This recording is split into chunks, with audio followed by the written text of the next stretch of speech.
Hello friends, welcome to all share. మనము అరుణాచలం నుంచి తెలుసుకుందాము. ఇలా అయితే బెంగళూరు నుంచి అయితే ఒక 4.5 hours లేదా తిరుపతి నుంచి అయినా ఒక 4.5 hours జర్నీ ఉంటుంది.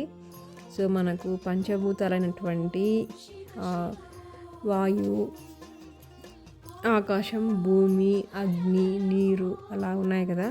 అలాగే ఇవి కూడా మనకి లింగాలు వచ్చేసి వాయులింగం వచ్చేసి శ్రీకాళహస్తి, భూలింగం వచ్చేసి కంచిలో ఉంది. అలాగే అగ్నిలింగం ఇది ఉన్నది ఇక్కడ మనకు అరుణాచలంలో మనం చూడవచ్చు. ఇంకా ఆకాశలింగం వచ్చి చిదంబరము, అలాగే జలలింగం జంబుకేశ్వరంలో ఉంది. సో ఇది మనం అరుణాచలం అయితే చేరుకోవడం జరిగింది.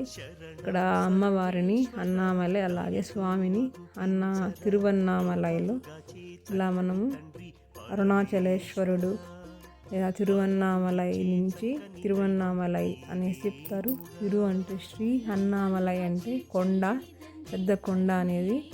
గిరి ప్రదక్షిణ కూడా చేస్తూ ఉంటారు కదా. పౌర్ణమి రోజైతే లక్షల్లో జనాలు వస్తూ ఉంటారు. సో ఇది మార్గలి మాసం అంట, డిసెంబర్లో. సో రష్ అయితే చాలా ఎక్కువే ఉన్నారు.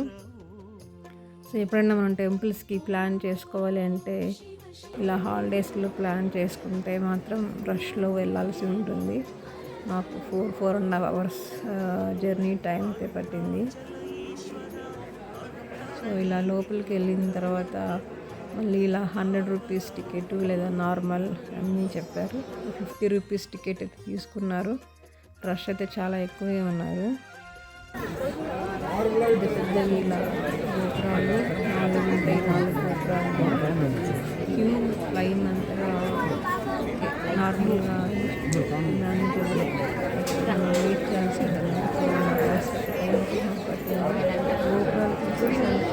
పెద్దవి ఇది. ఇంకా ఇక్కడ చూడవలసినవి రమణ మహర్షి ఆశ్రమం అది ఉంది, అది చూసుకోవచ్చు. గిరి ప్రదక్షిణ చేసే వాళ్ళు కూడా ఒక 14 kilometers ఉంటుందంట అది.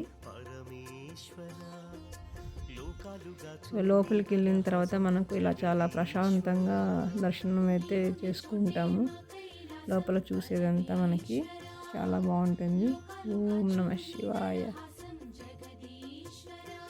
సో ఇక్కడే గుడిలో మనకి వినాయక స్వామి, అలాగే సుబ్రహ్మణ్యేశ్వర స్వామి, అందరూ అన్ని గుళ్ళు మనకి ఇక్కడ కనిపిస్తాయి. ఇంకా పెద్ద పెద్దవి గోపురాలు ఇట్లా సౌత్, ఈస్ట్, వెస్ట్ ఇలా ఉంటాయి కదా. అవి మన గుడి ముందరే పూలమాలలు కూడా చాలా బాగా కడుతూ ఉంటారు. ఇది 1000 మండపాల గుడి అనుకుంటాను ఇది. అప్పుడు అక్కడ ఉండేవాళ్ళంట వర్షం అయ్యి వచ్చినప్పుడు అంతా. సో లోపల ప్రాంగణం అంతా కూడా చాలా స్పేషియస్గా ఉంది. కోనేరు, ఇంకా మనకి నంది కూడా కనిపిస్తుంది. సో అరుణాచల దర్శనం అందరికీ లభించదంట. అది కరుణ ఉంటేనే మనకి సాధ్యపడుతుంది అనేసి విన్నాము. చాలా రష్ ఉన్నారు. వెనక్కి వెళ్ళిపోదాం అనుకున్నాము, కానీ లాస్ట్ మినిట్లో మేము ట్రై చేసి లోపలికి వెళ్ళాము అన్నమాట. నంది కనిపిస్తుంది కదా పక్కన సైడ్, ఇది పెద్ద నంది మనకి ఇక్కడ కనిపిస్తూ ఉంది. ఇలా అరుణాచలేశ్వరుని దర్శించుకొని మనము పంచభూతాల్లో ఒకటైన అగ్నిలింగం ఇక్కడ మనము చూడవచ్చు. ఇది ఎదురుగా ఉంది, నందికి ఎదురుగా చూస్తున్నాం.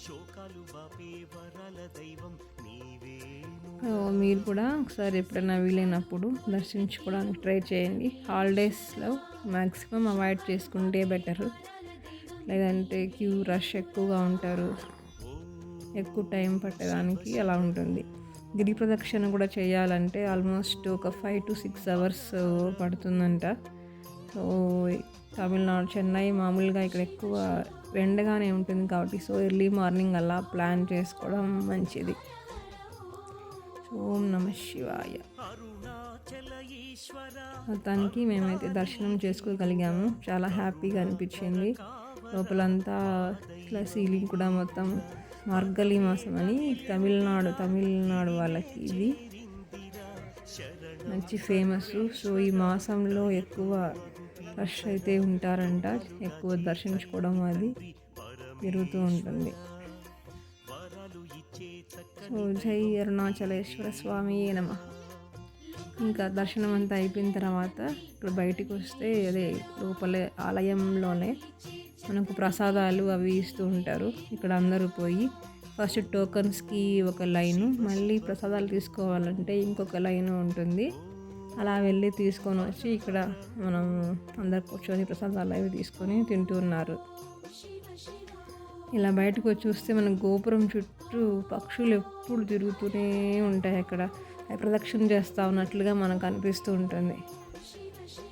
చూసామంటే బయట ఇది నార్మల్ జనరల్ క్యూ. సో ఇక్కడ కూడా చూస్తే దర్శనానికి ఎంతమంది వెయిట్ చేస్తున్నారో మనకు అర్థమైపోతుంది. చాలా లాంగ్ క్యూ అయితే ఉంది.